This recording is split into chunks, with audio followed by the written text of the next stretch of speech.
स्वागत है आप सभी का स्टडी पॉइंट बीकानेर चैनल पर। और मेरा नाम दोस्तों रमेश और आज के इस वीडियो में शुरू करने वाले हैं हम लोग उच्च माध्यमिक परीक्षा 2023। यानी आप लोग मान सकते हो कि आपकी 12th के जो पेपर होने वाला है 6 अप्रैल को, उसका रियल पेपर हम लोग दोस्तों लेकर आ चुके हैं। स्वागत है दोस्तों आप सभी का आपके अपने यूट्यूब चैनल पर। दोस्तों प्यारे बच्चों, यहाँ पर आपके राजनीतिक विज्ञान यानी जो है आपके पॉलिटिकल साइंस का पूरा 3 घंटे 15 मिनट का समय रहेगा। 80 नंबर का पेपर है दोस्तों। 100% आपके जो रियल पेपर है 2023 का, वो हम लोग दोस्तों आपके लिए लेकर आ चुके हैं। तो आप लोग दोस्तों क्या करना है, इस पेपर में से आपको बताता हूँ कि अप टू 70% कितने, अप टू 70% क्वेश्चन है वो आपको इसी पेपर में से देखने को मिलेंगे दोस्तों। और इस पेपर को लास्ट टाइम अगर आप तैयार करते हो तो आपके दोस्तों है, मैं गारंटी देकर कह सकता हूँ आपको, अगर आप इस पेपर को लास्ट टाइम अगर आप तैयार कर रहे हो तो पूरा असली पेपर है। और आपके जो है 80 नंबर के पेपर है, तो उसमें से आपके जो है 65 प्लस जो नंबर है, वो एक तरीके में निकलते रहिए, 80 में से 65 प्लस जो नंबर है वो आपके इसी पेपर में से आ जाएंगे दोस्तों। तो पेपर को अच्छे तरीके से याद करना है। इसकी पीडीएफ मैं टेलीग्राम चैनल पर कुछ ही देर में आपको अपलोड भी करूंगा टेलीग्राम चैनल पर। बट दोस्तों उसकी पासवर्ड मैं लगाऊंगा, उसकी पासवर्ड आपको इसी वीडियो में बताने वाला हूँ। तो ये पीडीएफ्स आपको टेलीग्राम चैनल पर दोस्तों मिल जाएगी और आप लोग जाकर इसको ज्वाइन कर लेना दोस्तों। ठीक है, ज्वाइन कर लेना टेलीग्राम चैनल को, जिसकी लिंक आपको नीचे डिस्क्रिप्शन बॉक्स में दी गई है। और पेपर से पहले दिन यानी रात को मैं आपको कुछ इंपॉर्टेंट क्वेश्चन और दूंगा जो कि 100% छपेंगे। मैं टेलीग्राम पर ही वो क्वेश्चन डालता हूँ, तो टेलीग्राम को चैनल को जरूर ज्वाइन कर लीजिए। और एजुकेशन न्यूज़ पर आपको मिलती रहती है डेली, तो आप टेलीग्राम चैनल को ज्वाइन कर लीजिए दोस्तों। चलिए दोस्तों शुरू करते हैं इस वीडियो को बिना किसी देर के। दोस्तों चैनल पर नहीं है तो चैनल को सब्सक्राइब कर लीजिए और साथ ही वीडियो को लाइक एक बार जरूर कर लीजिए दोस्तों। आपकी एक लाइक से बहुत मोटिवेशन मिलता है। तो चलिए दोस्तों, सबसे पहला क्वेश्चन यहाँ पर है कि वर्तमान में जो है गुट निरपेक्ष जो आंदोलन है उसके जो है आपके सदस्य कितने हैं। तो दोस्तों 120 सदस्य है। बर्लिन की दीवार कब खड़ी की गई थी, तो भाई बर्लिन की दीवार जो है वो 1961 में खड़ी की गई थी। उससे अगला क्वेश्चन है कि आपके साप्टा संबंधित है, तो साप्टा किससे संबंधित है, तो साप्टा जो है वो है आपके सार्क से संबंधित है। ठीक है, फिर अगला क्वेश्चन है किस वर्ष इंदिरा गांधी ने सोवियत संघ के साथ 20 वर्षीय संधि के लिए शांति ये हस्ताक्षर किए थे। तो 1900 आपके कितने में किए थे, हाँ इसमें किए थे 1972 में। ठीक है, और उससे अगला क्वेश्चन से आप लोग देख लीजिए। उससे अगला क्वेश्चन है यहाँ पर कि भारत ने शुरुआती दौर है उसमें विकास की जो नीति अपनाई थी उसमें निम्नलिखित में से कौन सा विचार शामिल नहीं था, तो इसमें उदारीकरण है वो शामिल नहीं था। ठीक है, और फिर है आपके पंजाब से संबंधित है, तो ऑपरेशन ब्लू स्टार है वो पंजाब से संबंधित है। ठीक है, दूसरा पिछड़ा वर्ग आयोग के अध्यक्ष कौन थे, तो इसके अध्यक्ष थे बीपी मंडल। ठीक है, बीपी मंडल इसके अध्यक्ष थे। ठीक है दोस्तों, बढ़ते हैं दोस्तों अपने अगले क्वेश्चन की ओर। 100% दोस्तों यही क्वेश्चन आपको देखने को मिलेंगे। शीत युद्ध के समय दोस्तों जो है अमेरिकी और सोवियत खेमे का विभाजन है वो सबसे पहले कहाँ हुआ था, तो भाई ये यूरोप में हुआ था। उससे अगला क्वेश्चन है रूस में साम्राज्यवादी क्रांति किस वर्ष हुई थी, तो 1917 में। इसको हम लोग बोल्शेविक क्रांति बोलते हैं। ये आपके लिए मोस्ट क्वेश्चन है। क्वेश्चन ईजी है पर है मोस्ट। ठीक है, ईजी क्वेश्चन ही एग्जाम में आते हैं। ठीक है, इस बात को हम लोग ध्यान रखना। प्रथम पंचवर्षीय योजना का जो प्रारूप है वो किस वर्ष में है वो जारी हुआ था, तो दोस्तों ये जो इसका जारी हुआ था 1951 में। ठीक है, फिर है स्वेज नहर के मुद्दे पर 1956 में ब्रिटेन ने किस देश पर जो है दोस्तों हमला किया था, ब्रिटेन ने किस पर हमला किया था, तो ब्रिटेन ने जो आपकी मिस्र पर है तुर्की पर है जो हमला किया था। ठीक है, हाँ ब्रिटेन ने जो है, अरे ब्रिटेन ने आपकी जो है मिस्र पर हमला किया था। ठीक है, मिस्र पर हमला किया था। ठीक है, उससे अगला क्वेश्चन है आपके कि लोकदल के संस्थापक कौन है, तो लोकदल के संस्थापक है चौधरी चरण सिंह। ठीक है, चौधरी चरण सिंह है वो लोकदल के आपके जो है संस्थापक है। ठीक है, यानी ए इसमें आपके राइट आंसर हो जाएगा। ठीक है, फिर आपके अगला क्वेश्चन है कांग्रेस को छोड़कर इन्होंने बनाई थी। फिर है आपके अगला क्वेश्चन है रेगिस्तानों की पूर्ति कीजिए, तो ये लीग ऑफ नेशंस के उत्तराधिकारी के रूप में किसकी स्थापना हुई थी, तो यहाँ पर संयुक्त राष्ट्र संघ की स्थापना हुई थी। ठीक है, ये तो नाम आपको लिखना आता है संयुक्त राष्ट्र संघ। ठीक है, अगला क्वेश्चन है कि भारत ने सन में पहला परमाणु परीक्षण किया, तो 1974 में जो है दोस्तों वो पहला परमाणु परीक्षण किया था।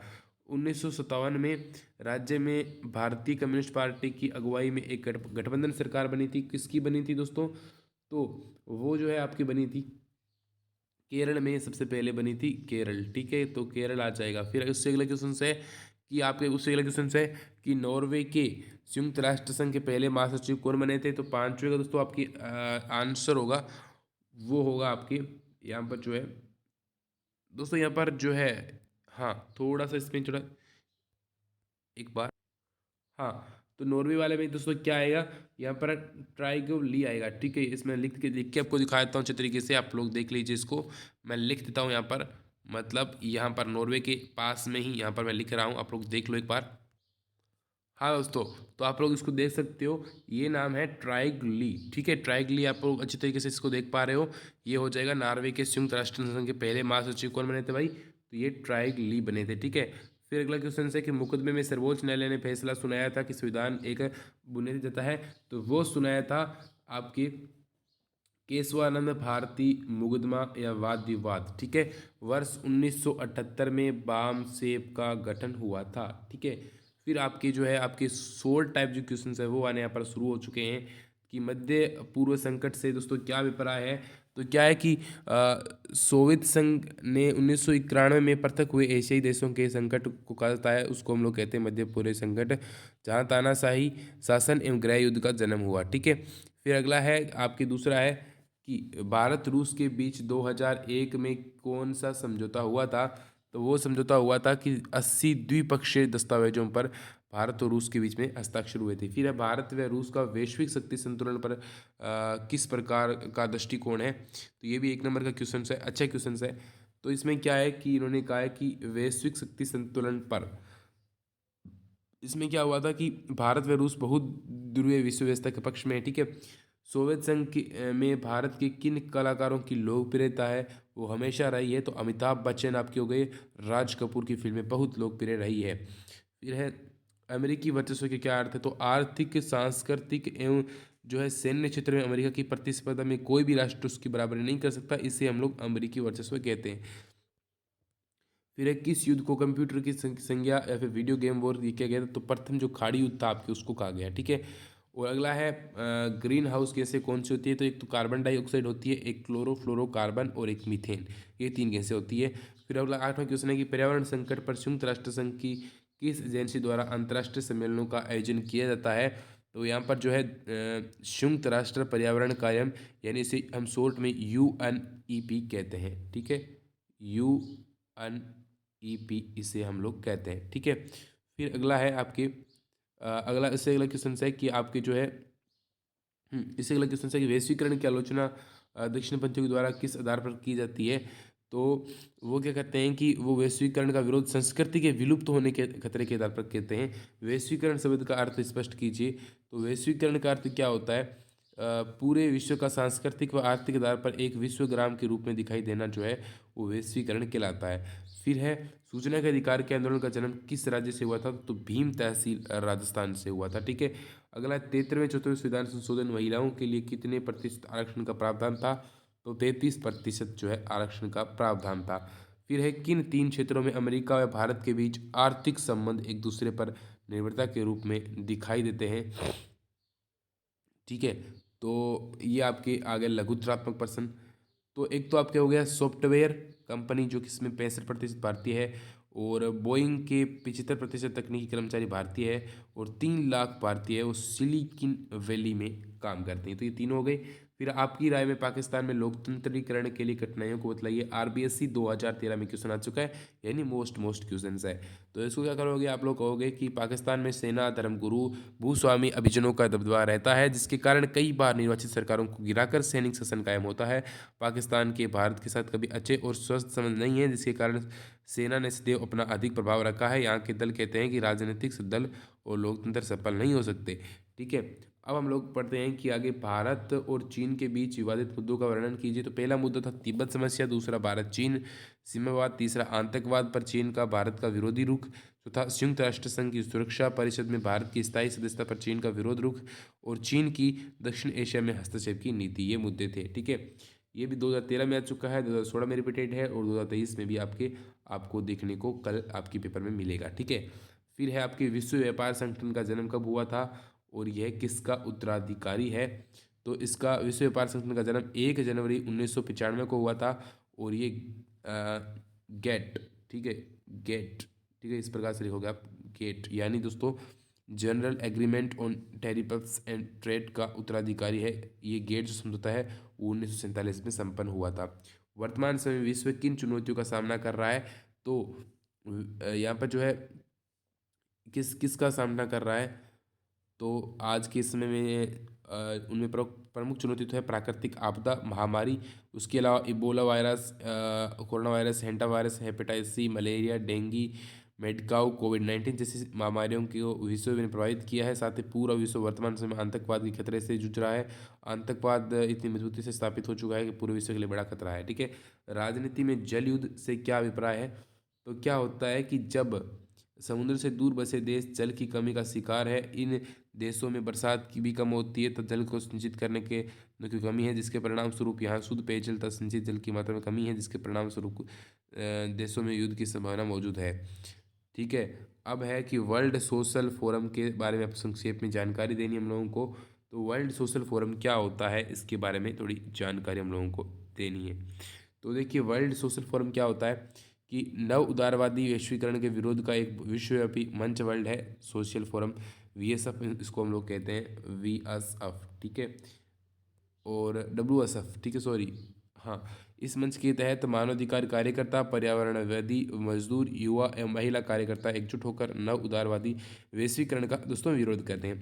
फिर अगला क्वेश्चन है कि आपके 1957 के चुनाव में किस राज्य में प्रथम बार गैर कांग्रेसी सरकार बनी, इसमें किस आधार पर भंग कर दिया गया?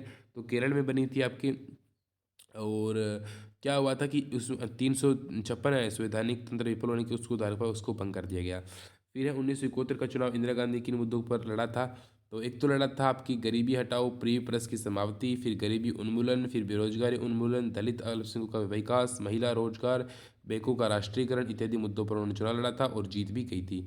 फिर है चौथा, आम चुनाव के हम लोगों को वर्णन करना है, और यानी किन चुनाव को राजनीतिक भूकंप की संज्ञा दी गई? तो चौथा, आम चुनाव 1968 को राजनीतिक भूकंप की संज्ञा की जाती है, क्योंकि इस चुनाव में कांग्रेस ने केंद्र में अपनी स्थिति को कमजोर किया। अनेक राज्यों में कांग्रेस अपनी सरकार नहीं बना पाई। दिग्गज नेता कामराज SK पाटिल, अतुल्य घोष चुनाव हार चुके थे। नेशनल फिश वर्कर्स फोरम अनअफ सबसे मोस्ट क्वेश्चन है 2023 में, टिक लगा लेना अभी और रटकर छोड़ देना। ये क्वेश्चन क्या है कि 1980 के दशक में मध्यवर्ती वर्षों में आर्थिक उदारीकरण की नीति से मत्स्य पालन के करने वालों को आजीविका खतरा उत्पन्न हुआ, और परिणाम स्वरूप स्थानीय संगठनों ने राष्ट्रीय स्तर पर संगठन बनाया जिसे नेशनल फिश वर्कर्स फोरम कहते हैं। 1997 में पहली लड़ाई लड़ी, 2002 में राष्ट्रीय पे हड़ताल का आह्वान किया। किन और यहाँ पर है ऑपरेशन ब्लू स्टार क्या है? तो ऑपरेशन ब्लू स्टार क्या है, ये पंजाब से संबंधित है, और इसमें क्या हुआ था, कट्टरपंथी समुदाय ने आनंदपुर साहिब में वहाँ पर हथियार इकट्ठे कर लिए थे, और प्रधानमंत्री इंदिरा गांधी ने ऑपरेशन ब्लू स्टार चलाकर पंजाब में खालिस्तान समर्थकों पर नियंत्रण स्थापित किया। फिर है आपके बड़े क्वेश्चंस आने शुरू हो चुके हैं। यहाँ पर अगला क्वेश्चंस आपके सामने है कि ये क्वेश्चंस बहुत ज़्यादा क्वेश्चन नहीं है कि भारत के कुछ भागों में व्याप्त अलगाववादी भावना से हम क्या सबक सीख पा रहे हैं? तो जैसे कि भारतीय संघ के समस्त क्षेत्रों का समान आर्थिक विकास नहीं हो विकास होना चाहिए, भाषाई एवं धर्म अल्पसंख्यकों के हितों की रक्षा की जानी चाहिए, भारतीय राजनीति और सरकार के सभी वर्गों का समान प्रतिनिधित्व होना चाहिए। फिर है आज़ादी के समय विकास के सवाल पर प्रमुख मतभेद क्या थे? इन मतभेदों को कैसे सुलझाया गया? फिर अगला क्वेश्चन है कि विदेश नीति का निर्धारण घरेलू जरूरत और अंतर्राष्ट्रीय परिस्थितियों के दोहरे दबाव में होता है। 1960 के दशक के द्वारा भारत की अपनाई गई विदेश नीति का एक उदाहरण देते हुए अपने उत्तर की पुष्टि कीजिए। सबसे मोस्ट क्वेश्चन है ये, ठीक है, ध्यान रखना। सबसे मोस्ट एक तरीके से मैं लगा देता हूँ, सबसे जो है मोस्ट क्वेश्चन है वो आपके लिए यही है, ठीक है। और अगला है कि 1975 में आपातकालीन घोषणा से क्या उलझाव है, ये भी आपके लिए मोस्ट है। आपातकाल पढ़ के जाना, क्वेश्चन पक्का आएगा। भारत की गठबंधन के पक्ष तथा विपक्ष के किन दो तर्कों का वर्णन कीजिए, पढ़ लेना। अगला क्वेश्चन देखते हैं कि शीत युद्ध क्या है? शीत युद्ध के दौरान सैन्य संगठन स्थापित करने के प्रमुख उद्देश्यों का वर्णन करते हुए शीत युद्ध कालीन जो है सैन्य संगठनों का वर्णन कीजिए, मोस्ट क्वेश्चन। फिर है नवीन अंतर्राष्ट्रीय अर्थव्यवस्था का निर्माण किन परिस्थितियों में हुआ, क्या कूटनीतिक से महत्वपूर्ण भूमिका थी, मोस्ट क्वेश्चन, ठीक है। आसियान क्या है, इसके गठन की प्रक्रिया, 3 स्तंभों तो बताना है। तो यहाँ पर इसमें नीचे वाला जो क्वेश्चन है ना वो सबसे मोस्ट मैं कहूँगा आपको, ठीक है। और इसमें क्या है, यहाँ पर जो ये क्वेश्चन है ना कि स्वतंत्रता प्राप्ति किसमें पुनर्निर्माण के समय कुछ नीति कौन सी थी, तो ये 2015 में भी आ चुका है, 2017 में भी ऐसा ही कुछ क्वेश्चन आ चुका है थोड़ा घूम के, और 2023 में भी पक्का आने के पूरे पूरे चांस है। और आपकी ये इस प्रकार से होता है, ठीक है। तो दोस्तों पूरा मैंने आपको पेपर बता दिया, मोस्ट मोस्ट क्वेश्चन आपको बता दिए। 100% मैं गारंटी लेता हूँ कि यही पेपर आप रट लोगे तो आपके जो है, मैं मान के चलता हूँ 20 नंबर आपको स्कूल से भेजते ही हैं, ठीक है। 20 तो प्लस तो 20 तो नंबर भेजते हैं आपको। 80 का पेपर हो तो 100 मान लेते हैं। अब 100 में से मैंने ये स्पष्ट कह दिया कि 85 प्लस जो नंबर है ना वो तो कहीं नहीं जाने वाले अगर इस पेपर को पढ़ लोगे तो, ठीक है। दोस्तों मिलते हैं अगले ऐसे ही किसी वीडियो के साथ। दोस्तों जय हिंद, जय भारत।